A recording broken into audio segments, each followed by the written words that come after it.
Bom dia, gente. Bom dia. Feliz sábado. Feliz sábado. Vocês estão bem? Graças a Deus. Sim, graças a Deus, amém. Que bom. Mas também, se porventura, que bem, né?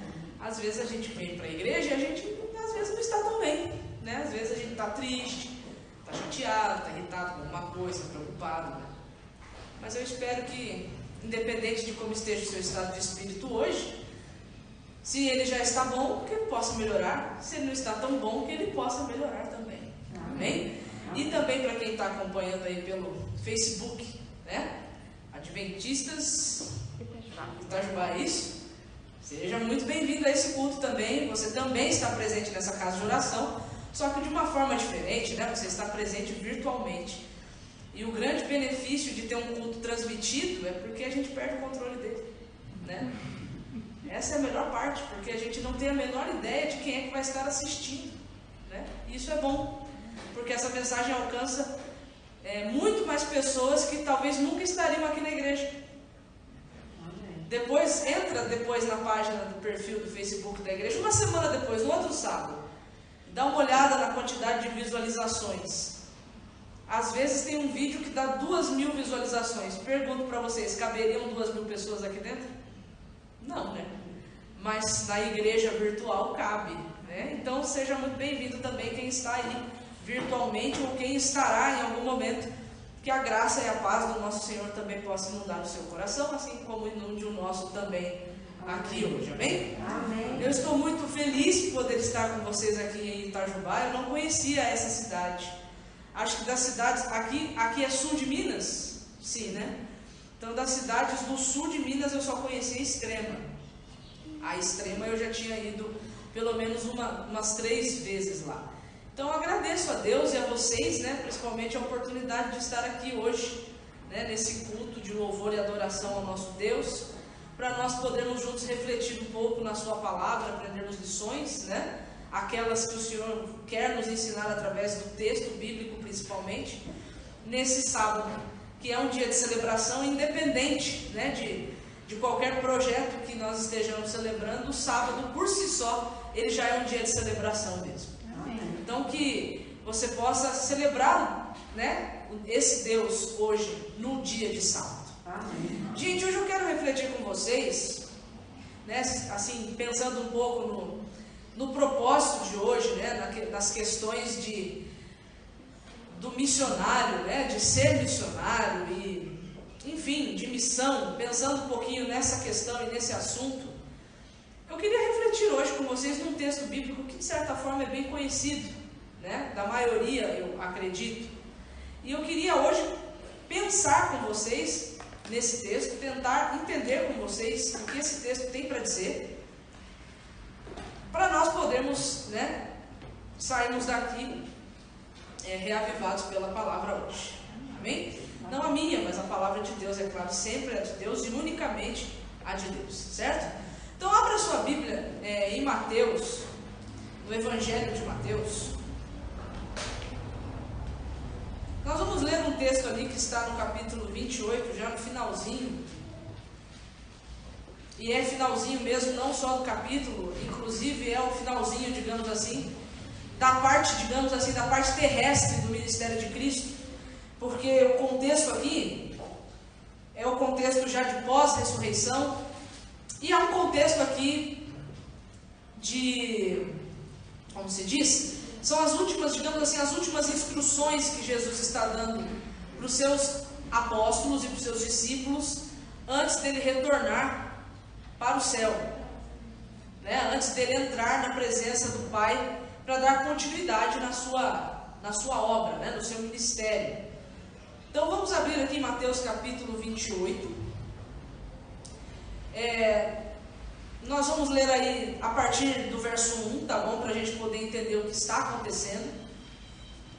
E aí a minha reflexão com vocês vai ficar principalmente lá no finalzinho do capítulo, tá bom? Então a gente começa lendo a partir do verso 1 para a gente poder entender o contexto. E aí depois a gente extrai algumas lições para a nossa vida hoje. Em nome do Senhor Jesus, amém? Amém. O texto diz assim: passado o sábado, no começo do primeiro dia da semana, Maria Madalena e a outra Maria foram ver o túmulo. Gente, aqui já fica uma dica. Quem aqui na igreja gosta de montar quebra-cabeça? Tem alguém aqui na igreja que gosta de... Só o Giovanni e a Déia. Cadê o restante, gente? Por que vocês não gostam de quebra-cabeça? Porque quebra-cabeça e ninguém quer quebrar-cabeça? Ok. Mas o quebra-cabeças, por que eu gosto de comparar a Bíblia com quebra-cabeças? Porque, para a gente poder entender as coisas que estão nela escritas com plenitude, a gente tem que ler tudo que está escrito, certo? Não é só uma coisinha ali, outra coisinha aqui, é tudo. Então, por exemplo, nos evangelhos, se vocês quiserem entender bem as narrativas que estão sendo contadas ali, você vai precisar ler os 4 evangelhos e montar um quebra-cabeça, porque cada evangelho vai trazer peculiaridades, cada evangelho vai trazer detalhes que talvez o outro não trouxe. Quando você ajunta tudo, não é uma contradição, como muita gente diz. Vocês já ouviram alguém dizer assim: os evangelhos se contradizem, porque tem um evangelista que diz que foram 2 cegos, e o outro evangelista diz que foi 1 cego. Afinal de contas, foram 2 cegos ou 1 cego? Provavelmente foram 2. Mas por que apenas um enfatizou os 2 e o outro enfatizou só 1? É uma questão de perspectiva, de ponto de vista. Então tem histórias nos 4 evangelhos que são narradas pelos 4 evangelhos. Então você tem que ler nos 4 evangelhos para juntar todas as informações para entender a história por completo. Certo? É assim que funciona. Senão a gente não consegue entender, fica faltando partes. E aí não forma um desenho, né? Não forma um mosaico. Aqui o texto já começa dizendo: passado o sábado, do começo do primeiro dia da semana, Maria Madalena e a outra Maria foram ver o túmulo. Ué, quem é essa outra Maria? Ao invés de você tentar adivinhar, você não precisa. É só você ler a história lá em Marcos capítulo 16, Lucas capítulo 24 e João capítulo 20. Que provavelmente um deles, ou 2 deles, ou até mesmo 3 deles, quem sabe, vai dizer quem é a outra Maria que estava lá. É a Maria, mãe de Jesus. É a Maria, outra Maria. É a Maria, tia de não sei o quem, ou mãe de fulano e tal. Os outros evangelhos trazem essa informação. Certo? Então aqui estava Maria Madalena e a outra Maria, que foram ver o túmulo. E eis que houve um grande terremoto, porque um anjo do Senhor desceu do céu e, aproximando-se, removeu a pedra e sentou sobre ela. O aspecto dele era como um relâmpago, e a sua roupa era branca como a neve. Talvez a gente não entenda muito a descrição do texto, porque pode ser que muitos de nós aqui nunca tenhamos visto neve ao vivo e em cores. Tem alguém aqui que já viu neve mesmo, ao vivo e em cores? Você já viu, Giovanni? Então, quando fala que uma coisa é branca como a neve, para quem já viu mesmo a neve, nós já vimos na TV, né? Num filme, numa série, mas eu digo, quando você vê ao vivo, é diferente. Giovanni, a neve que você viu foi assim, num bairro residencial, ou você foi até uma montanha, um pico nevado assim? No meio da cidade. Tem diferença entre a neve do meio da cidade e a neve do pico. Eu tive um professor no curso que ele falou o seguinte, ele falou, vocês já repararam, ele perguntou para a classe, vocês já repararam que quando alguém vai esquiar, esse alguém usa um óculos? Não sei se vocês já viram esquiadores, eles usam óculos. Aí ele perguntou, por que vocês acham que os esquiadores usam óculos? Será que é para ficar mais bonito, né, mais estiloso, para combinar com o uniforme do, né? Ou vocês acham que aquele óculos tem uma função? Ele falou, aí o pessoal ficou pensando assim, não, tem uma função. Tem uma função. A neve mesmo, das montanhas, quando o sol bate nela e ela reflete, se você não estiver com um equipamento que proteja os seus olhos, pode cegar. De tão branco e de tão forte que fica a luz refletindo nela sobre os olhos de alguém. Então, quando o texto bíblico diz assim, que esse anjo ele tinha um aspecto de relâmpago você já viu, né? a força, o brilho, né? E diz que a roupa era branca como a neve, então era quase impossível você olhar para aquele ser celestial sem ter os olhos afetados por aquilo, de tamanho o brilho que era. Interessante que esse anjo aqui, ele não apareceu como um ser humano, como às vezes eles faziam, né? Eles se transfiguravam em forma humana. Aqui não, aqui ele está na sua forma angélica mesmo, né? Com o seu brilho, com o seu fulgor. E diz que ele sentou sobre a pedra do túmulo onde Jesus estava. Já era ali o primeiro dia da semana, provavelmente de madrugada, e ali estavam pelo menos duas Marias, né? Uma Maria que a gente não sabe ao certo qual, e a outra Maria Madalena. E diz no verso 4 que os guardas ficaram como, gente? Qual foi a reação dos guardas? Ficaram com medo. Você também ficaria com medo se você visse um anjo na sua frente assim? Né? Eu acho que dá para sentir o medo, dá para compreender os guardas mesmo, né? E os guardas, com medo do anjo, tremeram e ficaram como se estivessem mortos. Isso a gente já viu acontecer antes em algum lugar, né? Principalmente Daniel passou por uma experiência assim, Isaías passou por uma experiência assim, João passou por uma experiência assim, né? Ezequiel também passou por uma experiência assim. Só que aqui não é uma visão profética, aqui eles estão realmente vendo um anjo com os seus próprios olhos, né? E diz que o anjo, dirigindo-se às mulheres, disse: não tenham medo, sei que vocês procuram Jesus que foi crucificado, e ele não está aqui, ressuscitou como tinha dito, venham ver onde ele jazia. Então, o que está acontecendo aqui é que as primeiras pessoas que recebem a notícia da ressurreição de Jesus foi quem? Foram as mulheres.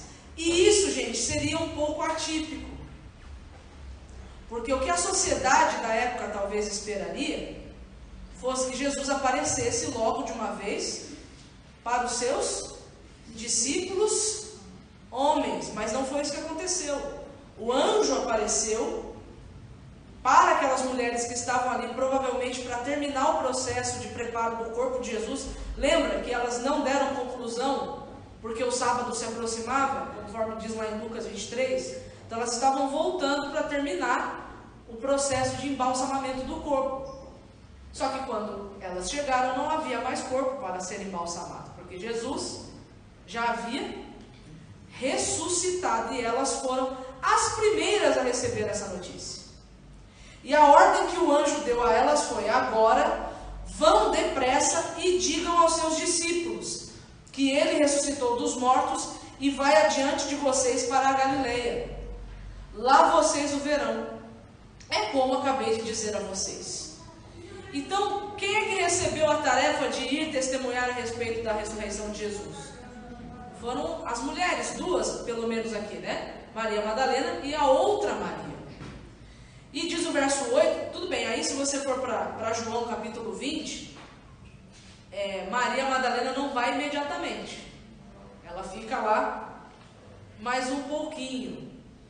Mateus não vai revelar isso aqui, certo? Assim, com tantos detalhes.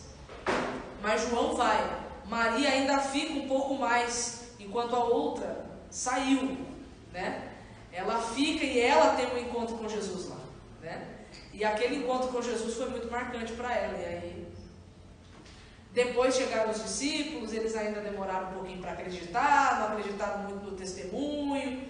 Tá louca, tá esquisita, não é bem assim, você está mentindo. Isso que Jesus já tinha falado, que ele morreria e ressuscitaria ao terceiro dia, né? Mas aqui ele diz: e retirando-se elas apressadamente do sepulcro, tomadas de medo e grande alegria. Então era uma mistura, né, os sentimentos, medo com alegria, correram para anunciar isso aos seus discípulos. E eis que Jesus veio ao encontro delas e disse: salve! E elas, aproximando-se, abraçaram os pés dele e o adoraram.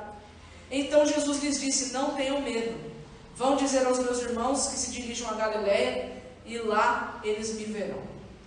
E aí o que acontece? Eu vou pular aqui, dar um salto na história e vou para o verso 16, porque nesse ínterim, Ressurreição de Jesus, reencontro com os discípulos, com as mulheres indo anunciar aos discípulos, começou ali uma pequena tramóia, vamos dizer assim, porque agora como é que os guardas explicam para o chefe que o corpo não estava mais lá?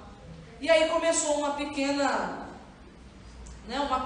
reuniãozinha assim meio ardilosa, os judeus querendo comprar os guardas para que os guardas pudessem mentir, dizendo que foram os discípulos que tinham roubado o corpo de Jesus e não que na verdade tinha sido uma ressurreição, como Jesus havia dito quando ainda estava vivo, que ele ressuscitaria.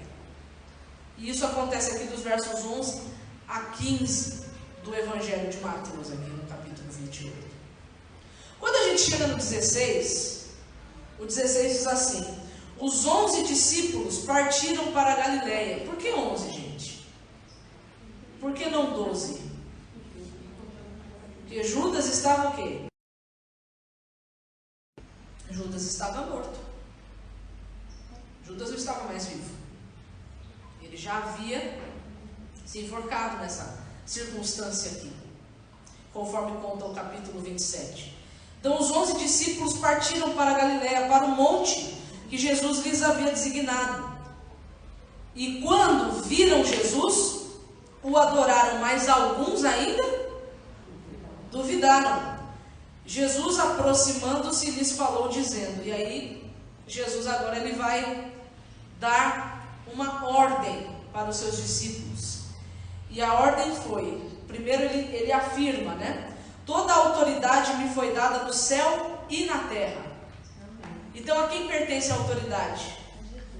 E o território que ele domina é onde? Céu e terra. Então ele é o Senhor. Ele domina sobre o céu e ele também domina sobre a terra. Amém. E é porque ele tem essa autoridade que ele vai dizer o que ele diz no próximo. Se ele quisesse dizer o seguinte: porque eu sou a autoridade, porque eu tenho autoridade no céu e na terra, portanto vocês, que são os meus discípulos, agora vocês podem fazer algumas coisas sobre a minha autoridade. E aí ele diz, né, toda autoridade me foi dada no céu e na terra, portanto, vão. Ou como deve estar nas Bíblias de vocês, né? Ide. E ide onde? O que está escrito aí na sua Bíblia? Todas as nações. Ide a todas as nações. Algumas Bíblias estão assim, né? E aí a gente pergunta, né? Qual que é o verbo principal desse texto? Todo mundo fala o ide. Só que o interessante é que a gente não sabe ir aonde nem fazer o quê. A gente foca só no ide. Mas ir aonde e ir fazer o quê? E o texto diz, portanto, vão e façam discípulos de todas as nações, batizando-as em nome do Pai, do Filho e do Espírito Santo, ensinando-as a guardar todas as coisas que tenho ordenado a vocês. E eis que estou com vocês todos os dias até o fim dos tempos. Vocês perceberam a quantidade de verbos que apareceram aqui no verso 19? Você tem o verbo ir, você tem o verbo fazer, tem o verbo batizar, tem o verbo ensinar, tem o verbo guardar. De todos esses verbos, qual seria o mais importante? Porque são ações aqui que Jesus está dando aos seus discípulos. De todas essas ações, qual seria a ação mais importante? Qual seria a ação mais importante? Ensinar? Batizar? Tudo é um conjunto? Eu não entendi. Para mim é guardar. Guardar? Qual desses verbos é o verbo mais importante? Você já tinha parado para pensar nisso? Geralmente a gente não para muito para pensar, a gente só vai, né? Já li, terminei Mateus, agora eu vou para Marcos. Calma, vai devagar, calma, não tenha pressa para terminar a Bíblia.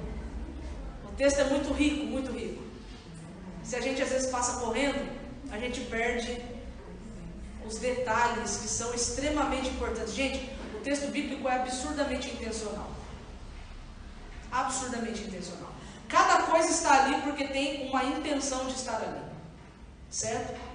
Então veja, ajuntando tudo que a gente já leu, Jesus havia ressuscitado, havia aparecido primeiro para 2 das suas discípulas, porque Jesus ele tinha discípulas, Lucas 8 mostra isso. As mulheres faziam parte do ministério de Cristo e faziam parte ativa do ministério de Cristo. Inclusive, diz lá em Lucas capítulo 8, nos primeiros versos, que alimentavam, sustentavam financeiramente o ministério de Cristo. Então elas tinham participação ativa. Ser discípulo não era uma coisa exclusiva para os meninos, as meninas também podiam ser discípulas de Jesus e eram discípulas de Jesus. Então aqui ele tem 2 delas, ele aparece primeiro para elas e o pedido, a ordem de ir testemunhar a respeito da ressurreição foi dado primeiramente a elas para que elas fossem dizer aos discípulos. E assim vocês têm outras mulheres na Bíblia sendo chamadas para fazer isso. Eu sei que a gente acha que menções femininas na Bíblia são poucas, mas não são não.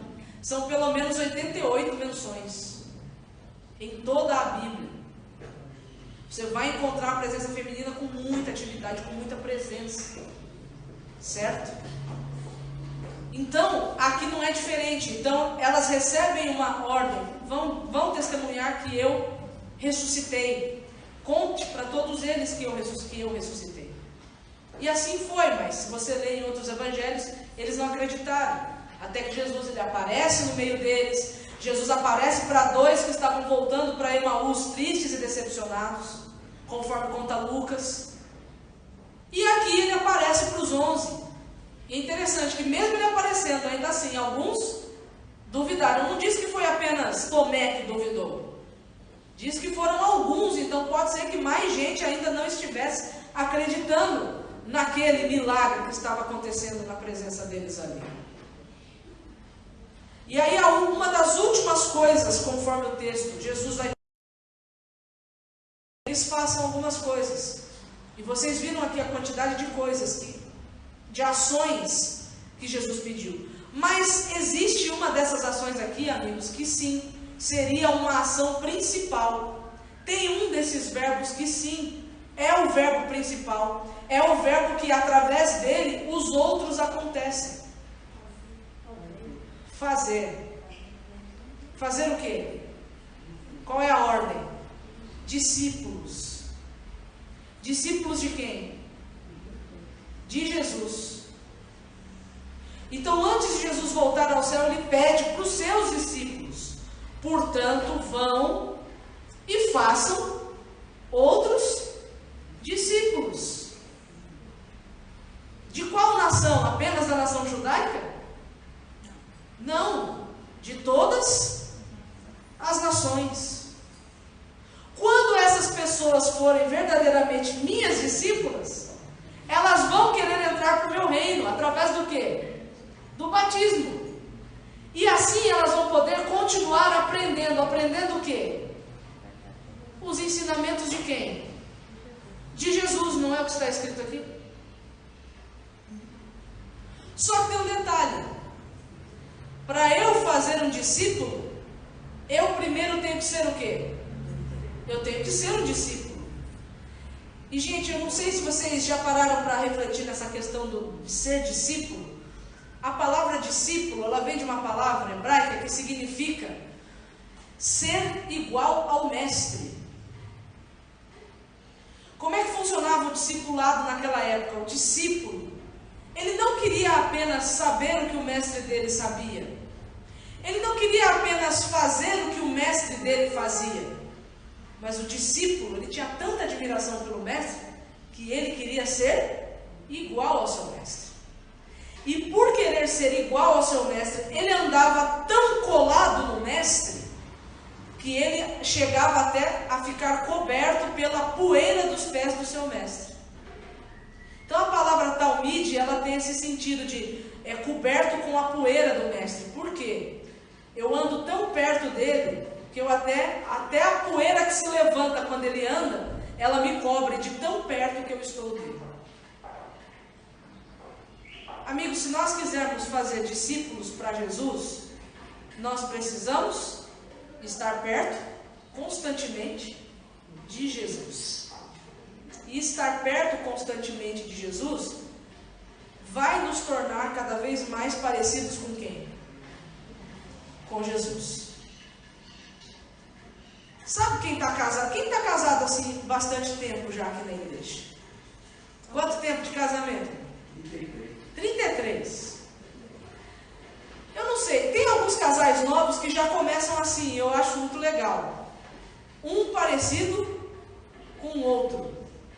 No jeito de falar, no jeito de pensar, no jeito de olhar. Vocês já repararam que casal, quando tem já uma certa intimidade, eles se parecem muito?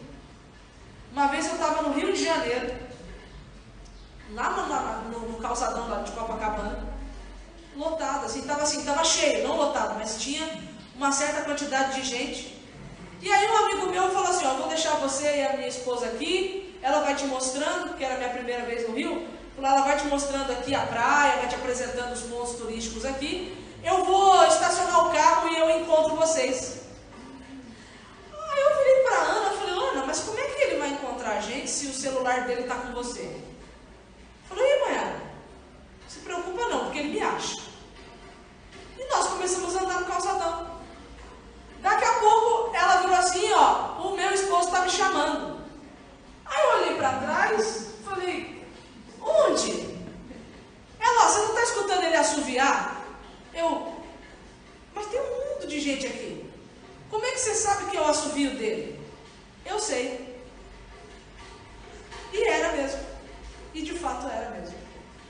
Isso se chama intimidade, proximidade. Então, se nós quisermos verdadeiramente fazer discípulos para Cristo, nós temos que ser o que de Cristo? Íntimos, próximos, ao ponto de conseguir reconhecer a voz dele, mesmo em meio a uma infinidade, uma infinitude de vozes. Eu consigo reconhecer o assovio dele porque eu o conheço. Gente, a missão mais ir e fazer discípulos, ampliar a rede de amizades de Jesus, ampliar a rede de relacionamentos de Jesus, apresentar Jesus para as pessoas que não conhecem. Sabe essa historinha? Tem que olhar para Jesus e não para o irmão que está do lado? É meio complicado. Sabe por quê? Porque Cristo não está mais aqui, fisicamente falando. Como é que eu apresento quem Ele é? Se não for através de mim, muita gente vai ficar perdida. E aí qualquer falso Cristo que apareça, vai levar a pessoa embora. Cada um de nós que estamos nessa igreja aqui, você que está aí, somos convidados, fomos chamados para ser miniaturas de Cristo nessa terra. Se é para ser uma miniatura, porque é isso que significa a palavra cristão em grego, miniatura, pequeno Cristo. Se é para ser um pequeno Cristo, significa que eu posso e devo ser confundido com Ele, não de vez em quando. O ideal seria que a gente se parecesse com Jesus em todos os momentos. Essa é a missão que Ele nos deu. Quando as pessoas encontrarem novos Cristos, pequenos Cristos, e se interessarem por Ele, elas vão querer fazer parte da turma. Elas vão querer fazer parte da turma. E vão querer ter na sua vida os ensinamentos dele. Gente, esse é o chamado que Jesus nos fez. Para mulheres, para homens, para crianças, para idosos, irmos e fazer discípulos do reino, discípulos dele. Mas para isso, primeiro, nós precisamos ser seus discípulos. E ser discípulo de Jesus, a Bíblia mostra isso, principalmente no Novo Testamento, é ser confundido com Ele, é se parecer com Ele. Tem uma música que ela não é adventista, ela é católica, bonita, muito bonita. Quem já foi católico aqui antes de ser adventista? Se eu soltar um trechinho aqui, você vai lembrar. Tem uma música que diz assim: um dia uma criança me falou, me ajuda, olhando nos meus olhos, a sorrir, caneta e papel na sua mão, tarefa etapa escolar para cumprir. E perguntou no meio de um sorriso o que é preciso para ser feliz. Quem lembra? Amar como Jesus, sonhar como Jesus, pensar como Jesus pensou, viver como Jesus, sentir como Jesus sentia, sorrir como Jesus sorria, e ao chegar ao fim do dia, eu sei que eu dormiria muito mais feliz. É isso, gente. É isso que Jesus pediu para os seus discípulos. Então nós precisamos com muita urgência estar muito perto de Jesus, para nos tornarmos cada vez mais semelhantes a Ele. E nos tornando cada vez mais semelhantes a Ele, mais pessoas irão se interessar por Ele, por quem Ele é. E as pessoas se interessando por quem Cristo é, irão se interessar também nas coisas que Cristo pediu e deixou para nós guardarmos e levarmos para o resto da nossa vida. Minha oração é que você possa ser mais confundido com Jesus, não só de vez em quando, mas de vez em sempre. Que as pessoas, ao estarem com você, e comigo também, possam se sentir como se estivessem na presença do próprio Cristo. É até estranho, a pessoa vai olhar e falar: eu sei que você não é Ele, mas puxa, você se parece tanto com Ele. Tem o cheiro dele, tem o olhar dele, tem o sorriso dele, tem o jeito de tratar dele.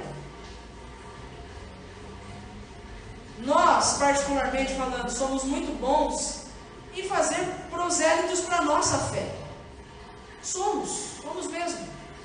Conseguimos doutrinar bem, temos uma boa doutrina bíblica, e isso atrai as pessoas. Mas não fique só nisso, porque a ordem que Jesus deu foi: façam discípulos meus de todas as nações. De todas as nações. Esse foi o pedido que Jesus fez para nós. Que nós possamos ser verdadeiros discípulos, estarmos cobertos da poeira de Jesus, vamos dizer assim. E assim possamos ir sendo transformados cada vez mais, sua imagem e semelhança. Para que outras pessoas possam conhecer Jesus através da nossa vida e do nosso exemplo. Lembra de Paulo? Sede meus imitadores, porque eu sou imitador de Cristo. Esse é o nosso maior alvo, o nosso maior objetivo de vida. Que Deus possa abençoar cada um de vocês, e que isso possa ser uma realidade na nossa vida de hoje em diante. Que você possa estar cada vez mais perto de Jesus, para você poder se tornar cada vez mais parecido e parecida com Ele. Amém? Oração? Música? Tem música? Então, se tem música, é bom. Então vamos para a música.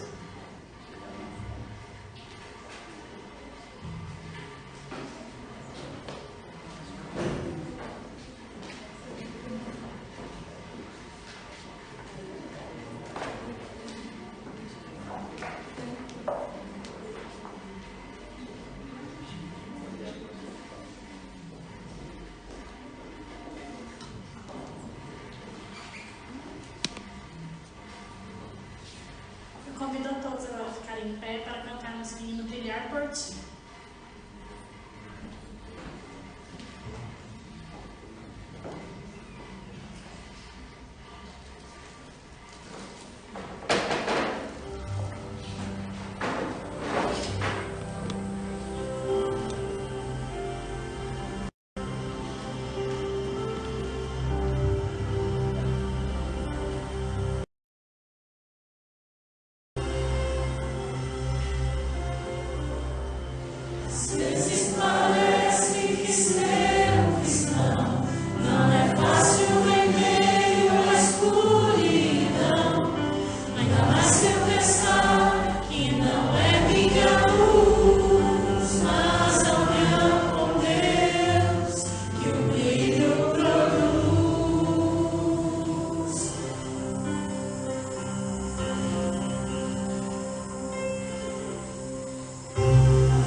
Senhor, te agradecemos por esse sábado estarmos na tua casa de oração, podendo ouvir a tua palavra.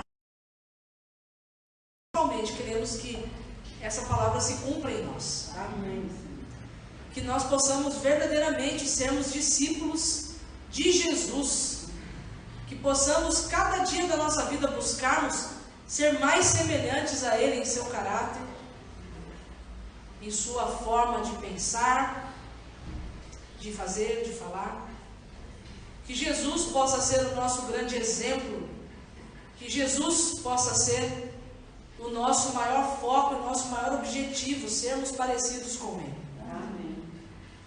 Então, Senhor, que o Espírito Santo possa nos ajudar nessa busca, que o Espírito Santo possa desenvolver em nós um caráter semelhante ao de Jesus. Amém.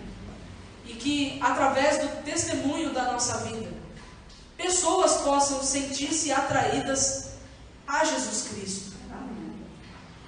E aquilo que Jesus Cristo ensina, seus ensinos. Que os ensinos de Jesus possam verdadeiramente fazer parte da nossa vida. Amém. Então, Senhor, queremos entregar nossa vida mais uma vez em Tuas mãos. Amém. E queremos que o que cantamos nessa música aqui, o que oramos nessa música aqui, possa ser realidade na nossa vida. Amém. Que possamos brilhar por Jesus onde quer que nós estivermos. E quando as coisas ficarem difíceis, que nós possamos nos lembrar que essa luz não é nossa, essa luz é Tua, e ela apenas reflete em nós e através de nós. Amém. É isso que nós queremos, Pai, pedir ao Senhor nesta manhã e agradecer também por tudo que o Senhor é na nossa vida e por tudo que Jesus fez e continuará fazendo por cada um de nós. Amém. E também queremos pedir que não saiamos daqui sem a presença do Santo Espírito. Amém. É isso que nós pedimos, agradecidos a Ti, Pai, no nome santo de Jesus. Amém. Amém. Irmãs, segunda-feira comemoramos o nosso dia.